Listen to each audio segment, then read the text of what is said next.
Good evening all of you. આજે આપણે લોકો જોઈશું sign and symptoms of mentally ill person or a psychopathology. આપણે જોતા હોય કે જો જીઆઈ સિસ્ટમના ડિસઓર્ડર હોય તો એની અંદર નોઝિયા અને વોમિટિંગ એ કેવા હોય તો જનરલ સિમ્ટમ્સ હોય.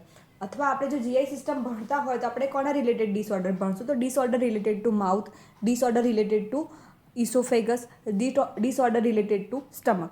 એવી જ રીતે જો આપણે સાયકોલોજી ભણતા હોઈએ તો એની અંદર આપણે લોકો શું જોઈશું કે મેન્ટલ હેલ્થની અંદર આપણે લોકો જોઈશું કે ડિસઓર્ડર શેના રિલેટેડ હોય. તો ફર્સ્ટ તો જે ડિસઓર્ડર હોય disorder related to perception. Perception મતલબ કે દુનિયાની જોવાની મારી ખુદની રીત, કે જે દુનિયા છે એને હું કઈ રીતે જોઉં છું એને આપણે લોકો કહીશું પરસેપ્શન. સેકન્ડ હશે disorder related to thoughts. Thoughts મતલબ કે મારા વિચાર કેવા છે. હું જો કોઈ શોક સભાની અંદર જઉં છું તો એ ટાઈમે મારા વિચારો શું હોય છે. હું કોઈ પાર્ટીની અંદર જઉં છું તો એ ટાઈમે મારા વિચારો શું હોય છે. તો એ બધું શેના રિલેટેડ આવશે તો ડિસઓર્ડર રિલેટેડ ટુ થોટ્સ, મારા વિચારો શું છે એ. એના પછી થર્ડ આવશે ડિસઓર્ડર રિલેટેડ ટુ ઇમોશન્સ.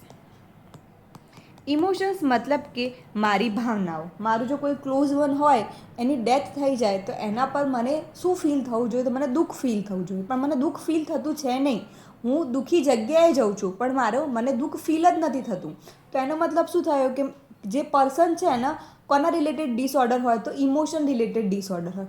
હું કોઈ સારી જગ્યાએ જાઉં છું, હું પાર્ટી કરવા જાઉં છું પણ ત્યાં મને સારું ફીલ નથી થતું, મારા ઇમોશન એ ટાઈમ પર સારા છે નહીં, તો એને આપણે લોકો શું કહીશું કે એ પર્સન શું છે તો સાયકોલોજીકલ ઇલ છે. એના પછી આવશે ફોર્થ તો disorder related to motor activity. Motor activity related ડિસઓર્ડરનો મતલબ થશે કે કોઈ બી જગ્યા હોય કે ભાઈ મેં સવારે ઉઠીને મારે જોગિંગ કરવી જોઈએ, ઓકે, પણ કોઈ એવું પર્સન હોય કે જે સવાર બપોર સાંજ ચારે ટાઈમ જોગિંગ જ કરે, ચારે ચાર ટાઈમે શું કરે તો ચાલ જ કરે, તો એ વસ્તુ એપ્રોપ્રિએટ કહેવાય ના, એ વસ્તુ એપ્રોપ્રિએટ ના કહેવાય. તો જે મારી મોટર એક્ટિવિટી હોય તો જે સમય અનુકૂળ હોવી જોઈએ અથવા જે પરિસ્થિતિના અનુકૂળ હોવી જોઈએ એ ના હોય તો એને શું કહીશું આપણે ડિસઓર્ડર. તો સાયકોલોજીની અંદર ટોટલ 4 પ્રકારના ડિસઓર્ડર જોવા મળતા હોય છે. Disorder related to perception, disorder related to thoughts, disorder related to emotion અને disorder related to motor activity. એમાં આપણે પહેલું જોઈશું ડિસઓર્ડર રિલેટેડ ટુ પરસેપ્શન.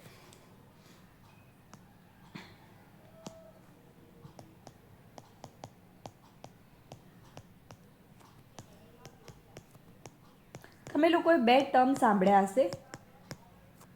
એક ટર્મનું નામ છે ઇલ્યુઝન અને બીજા ટર્મનું નામ છે હેલ્યુસિનેશન.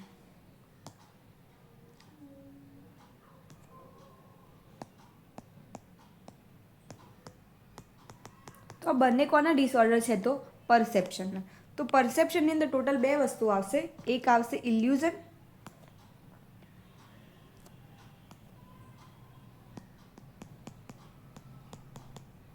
અને સેકન્ડ આવશે હેલ્યુસિનેશન.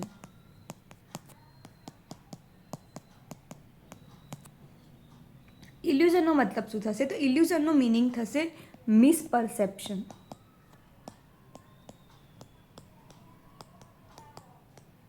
અને હેલ્યુસિનેશનનો મતલબ થશે wrong perception.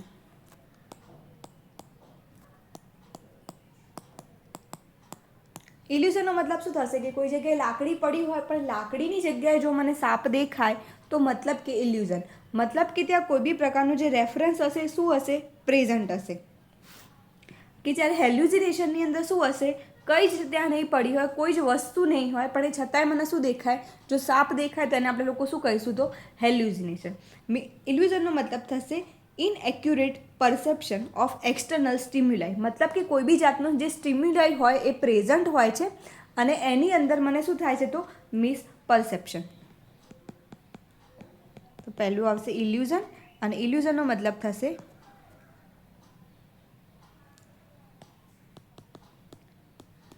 Miss perception of external stimuli.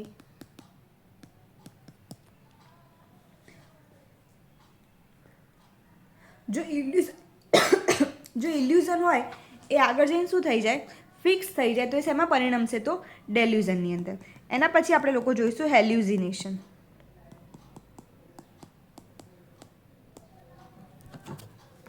હેલ્યુસિનેશનની અંદર શું જોવા મળશે, તો ઇમેજિનરી પરસેપ્શન. મતલબ કે ત્યાં કોઈ બી પ્રકારનો એક્સટર્નલ સ્ટિમ્યુલય પ્રેઝન્ટ હશે નહીં, પણ હું મારી ઇમેજથી વિચારીશ કે ત્યાં આવું આવું છે, તો એ શું થઈ જશે, મારું ઇમેજિનરી પરસેપ્શન. અથવા આપણે એને શું કહી શકીએ, ડ્રીમ લાઇક પરસેપ્શન કહી શકીએ, કે આપણે સપનાઓ ક્યારે જોતા હોય, રાતે જોતા હોય, પણ સવારે ઉઠીને બી આપણને એવું લાગે કે ના એ વસ્તુ હકીકત છે, તો એને આપણે લોકો શું કહીશું, dream like perception.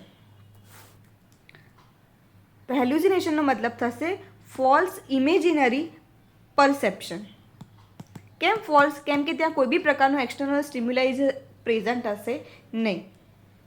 False imaginary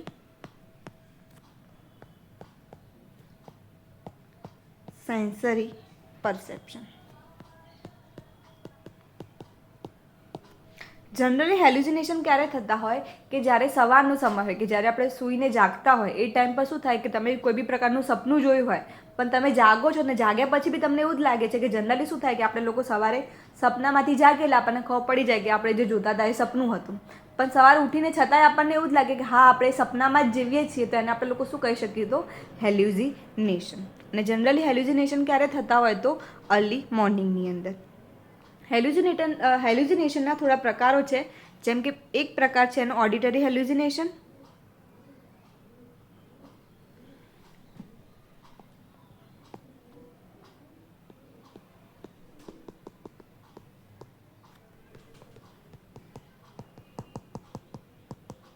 auditory હેલ્યુસિનેશનનો મતલબ છે, ઓડિટરી મતલબ કે મને કોઈ બી જાતના અવાજો સંભળાય છે વિધાઉટ કોઈ એક્સટર્નલ સ્ટિમ્યુલાઈ. મતલબ કે કોઈ કુકરની સીટી વાગતી હોય અને મને એવું લાગે કે બોમ્બ ફૂટે છે, તો એનો મતલબ શું થશે, કે ઇલ્યુઝન. પણ હું કોઈ શાંત જગ્યાએ બેઠી છું કે જ્યાં કોઈ બી પ્રકારનું અવાજ છે નહીં, અને છતાંય બી મને કોઈનો અવાજ સંભળાય છે, મને એવું લાગે કે કોઈ મારી જોડે વાતો કરે છે, કોઈ જે મને સ્ટોરી કહે છે, કોઈ એ મારી જોડે કોઈ વાતો કરી રહ્યું છે મારા વિશે અથવા બીજાના વિશે, પણ ત્યાં આજુબાજુ કોઈ એવું પર્સન એકચ્યુઅલમાં હયાત છે નહીં, એ છતાંય મને એવું લાગે કે કોઈ માણસ મારી જોડે વાતો કરી રહ્યું છે, મને કોઈ બી જાતના મંત્રો સંભળાઈ રહ્યા છે, જ્યારે કે ત્યારે ત્યાં કોઈ બી પ્રકારનો અવાજ થઈ રહ્યો છે નહીં, તો એને આપણે લોકો શું કહીશું, ઓડિટરી હેલ્યુસિનેશન.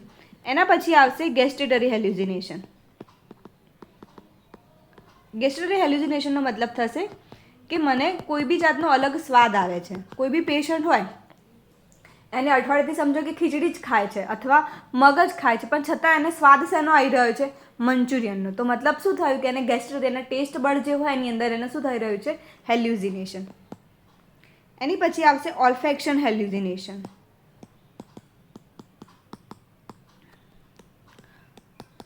ઓલ્ફેક્શન હેલ્યુસિનેશનનો મતલબ થશે કે કોઈ પેશન્ટ ક્યાં છે, હોસ્પિટલની અંદર છે, અને એને ગરમ ગરમ મંચુરિયન અથવા ગરમ ગરમ ઢોકળાની સ્મેલ આવી રહી છે.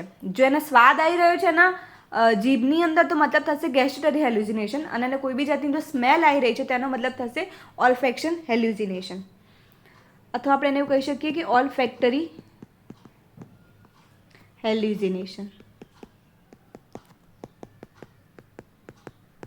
એના પછી આવશે ટેક્ટાઇલ હેલ્યુસિનેશન.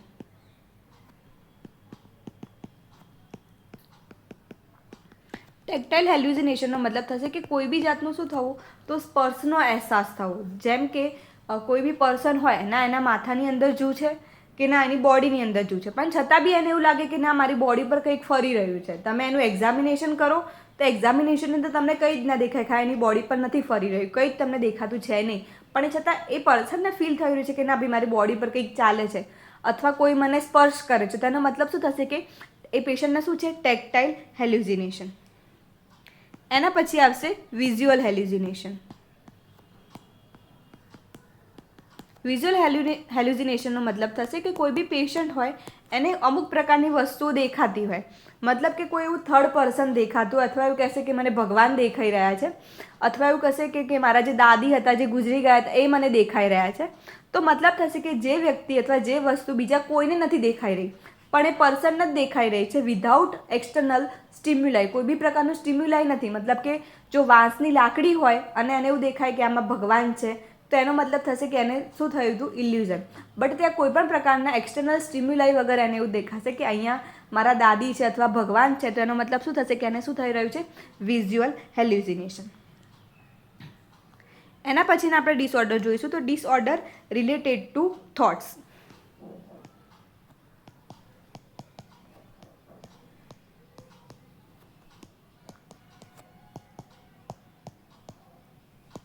તો થોટ્સની અંદર બી ટોટલ એની અંદર બી પ્રકાર હશે. એનો એક પ્રકાર હશે એબનોર્મલ થોટ, કે જે થોટ હોય એના કેવા હોય? એબનોર્મલ હોય. એના પછી આવશે એબનોર્મલ ફોર્મ ઓફ થોટ, કે જે થોટ હોય, કોઈ બી આપણને વિચાર આવે તો જે વિચારની શરૂઆત થતી હોય એ જ કેવી થતી હોય?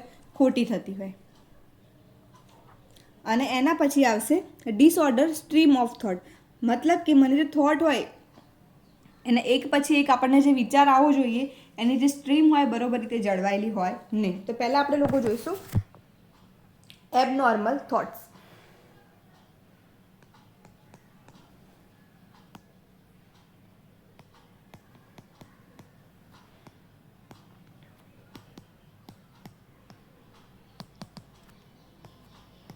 તો એબનોર્મલ થોટ્સની અંદર પહેલું આવશે ઓબ્સેશન. ઓબ્સેશનનો મતલબ શું થાય કે કોઈ બી વસ્તુનો મારા મગજની અંદર વારંવાર વિચાર આવી રહ્યો છે અને આપણે લોકો શું કહીશું? તો ઓબ્સેશન. પણ એ વિચારને જ્યારે હું મારા રોજિંદી ક્રિયાની અંદર લાવું છું તો એને આપણે લોકો શું કહીશું? કમ્પલ્સન. તમે લોકોએ સાંભળ્યું હશે ઓબ્સેસિવ કમ્પલ્સિવ ડિસઓર્ડર. તો ઓબ્સેશનનો મતલબ શું થશે કે મને કોઈ બી વસ્તુના વારંવાર વિચાર આવી રહ્યા છે. મને ધારો કે એક્ઝામ હોય તો મને એક્ઝામનું વધારે પડતું ઓબ્સેશન થઈ જાય તો મને આખો દિવસ વિચાર શેના આવશે? એક્ઝામના. કોઈ બી પર્ટિક્યુલર એક વસ્તુ યા એક માણસ રિલેટેડ વધારે પડતા વિચાર આવે એને આપણે લોકો શું કહીશું? તો ઓબ્સેશન.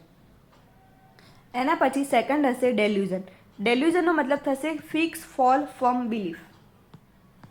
મતલબ કે હેલ્યુસિનેશનની અંદર આપણે લોકો શું જોતા હતા અથવા ઇલ્યુઝનની અંદર આપણે લોકો શું જોતા હતા કે ઇલ્યુઝનની અંદર પેશન્ટને શું થતું હતું? મિસપરસેપ્શન. કોઈ બી એક્સટર્નલ સ્ટિમ્યુલાઈ પ્રેઝન્ટ હોય એની જગ્યાએ એને કોઈ બીજું પરસેપ્શન થતું હોય. કે જ્યારે હેલ્યુસિનેશનની અંદર શું હતું? કોઈ બી પ્રકારનું સ્ટિમ્યુલાઈ પ્રેઝન્ટ છે નહીં, એ છતાં એને ઇમેજિનરી પરસેપ્શન થતું.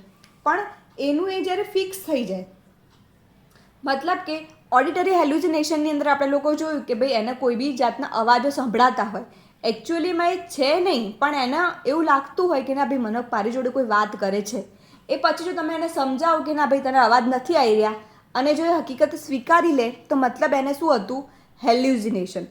પણ તમે એને ગમે એટલું સમજાવો, ગમે એટલા પુરાવા આપો, એ છતાંય એને એવું જ માને કે ભગવાન મારી સાથે વાતો કરે જ છે. અને એ તમે કોઈ બી જાતના પુરાવા આપવા છતાં એ સમજે નહીં. એનો બિલીફ કેવો થઈ જશે? Fix, false and firm. ફર્મનો મતલબ થઈ જાય કે એનો જડ વિચાર થઈ જશે કે હા આ જ વસ્તુ સાચી છે. તમે એને ગમે એટલું સમજાવશો સમજી શકશે નહીં. કેવું હશે? એક જ જાતનો એક જ ફિક્સ વિચાર, ભગવાન જ મારી જોડે વાત કરે છે. પણ એ વિચાર કેવો હશે? ફોલ્સ. મતલબ કે વિચાર કેવો છે? ખોટો છે અને છતાંય કેવો થઈ ગયો છે? જડ વિચાર થઈ ગયો છે. મતલબ કે કોઈ બી જાતનું એવો વિચાર અથવા એવો થોટ અથવા બિલીફ કે જે કેવો હોય? ફિક્સ, ફોલ્સ અને ફર્મ. તો એને આપણે લોકો શું કહીશું? તો ડેલ્યુઝન.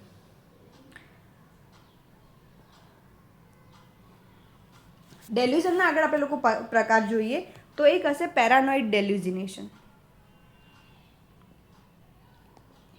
એની અંદર આપણે લોકો જોઈશું પેરાનોઇડ ડેલ્યુઝન અથવા આપણે બીજું એને શું કહીશું? પરસેક્યુટરી ડેલ્યુઝન. એનો મતલબ શું થશે? પેરાનોઇડ અથવા પરસેક્યુટરીનો મતલબ થશે કે શક.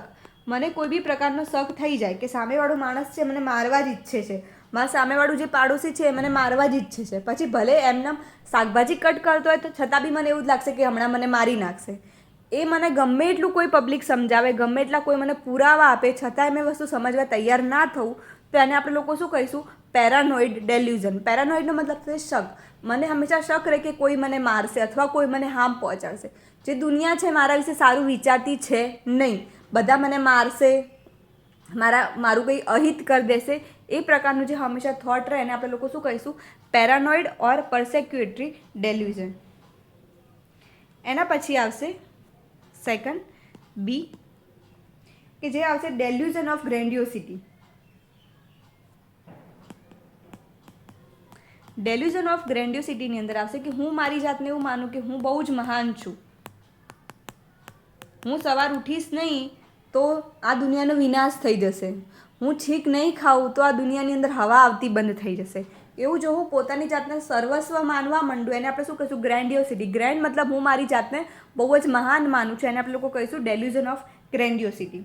એના પછી આવશે ડેલ્યુઝન ઓફ ગિલ્ટ.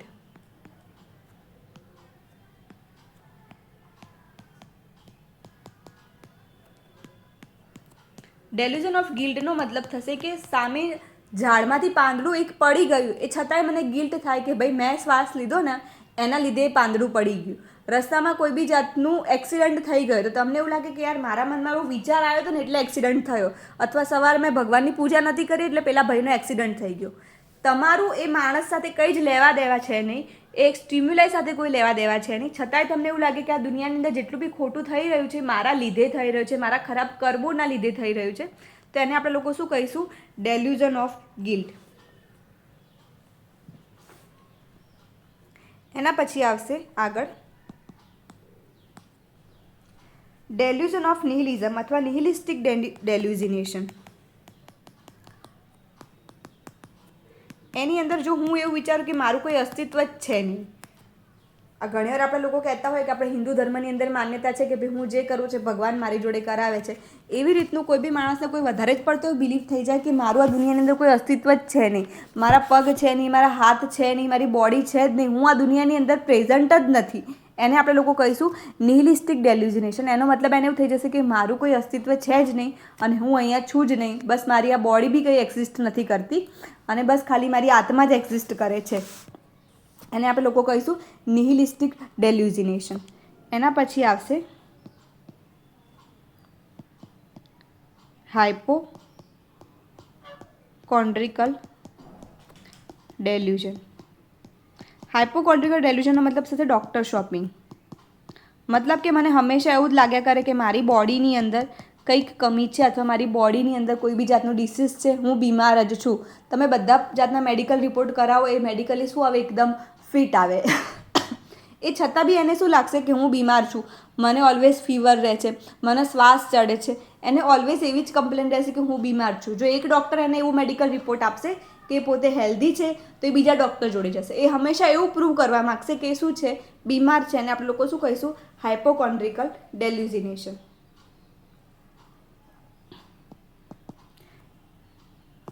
એના પછી આગળ આવશે ડેલ્યુઝન ઓફ કંટ્રોલ. મતલબ કે કોઈ જે પર્સન છે મારા થોટને કંટ્રોલ કરી રહ્યું છે. હું તો સારું વિચારવા માગું છું પણ સામેવાળું જ કોઈ વ્યક્તિ છે જે મારા વિચારને શું કરી રહ્યું છે? કંટ્રોલ કરી રહ્યું છે અને મારા મગજની અંદર શું રાખી રહ્યું છે? નેગેટિવ વિચાર. મને મારા વિચાર મારા મગજની અંદર આવવા દેતું છે નહીં. એને આપણે લોકો શું કહીશું? ડેલ્યુઝન ઓફ કંટ્રોલ. અને એના પછી છે ડેલ્યુઝન ઓફ રેફરન્સ. ડેલ્યુઝન ઓફ રેફરન્સની અંદર એને એવું લાગશે કે જે બધે વાતો થઈ રહી છે ટીવીની અંદર બી શું આવી રહ્યું છે? મારી જ વાતો થઈ રહી છે, ચારેક ઓર મારા જ રેફરન્સીસ છે એવું એને લાગશે. તો એને આપણે લોકો કહીશું ડેલ્યુઝન ઓફ રેફરન્સ. અને પછી એક જોઈશું લાસ્ટ ઇરેટો મેનિક ડેલ્યુઝિનેશન. ઇરેટોમેલિક ડેલ્યુઝનની અંદર શું લાગશે કે આ મેઇનલી ટીનેજરની અંદર જોવા મળતું હોય છે કે એની અંદર એને એવું લાગશે કે કોઈ બી હાયર પર્સન હોય કે મેઇનલી જે કોરિયનની અંદર ને એવું બધું બતાવતા હોય છે કે જે કોઈ બહુ હાયર સ્ટેટસ પર્સન હશે આ આઈને શું કરશે? તો મને લવ કરશે. કોઈ બી છોકરો એવું વિચારે કે કોઈ બી બહુ મોટી હસ્તી આવી અને પછી મને શું કરશે? તો ફોલ ઇન લવ કરશે. તો એનો મતલબ થશે કે એને શું છે? ઇરેટોમેનિક ડેલ્યુઝન. અથવા કોઈ છોકરી આવે કે મારા સપનાનો રાજકુમાર આવશે અને મારી જોડે મેરેજ કરશે, તો એનો મતલબ શું થાય? કે એને શું છે? ઇરેટોમેનિક ડેલ્યુઝન. છોકરો અથવા છોકરી એવું વિચારે કે એને કોઈ બહુ હાયર સ્ટેટસ પર્સન આવી અને એને શું કરશે? લવ કરશે. તો એનો મતલબ એને શું છે? Erotomanic delusion. Thank you.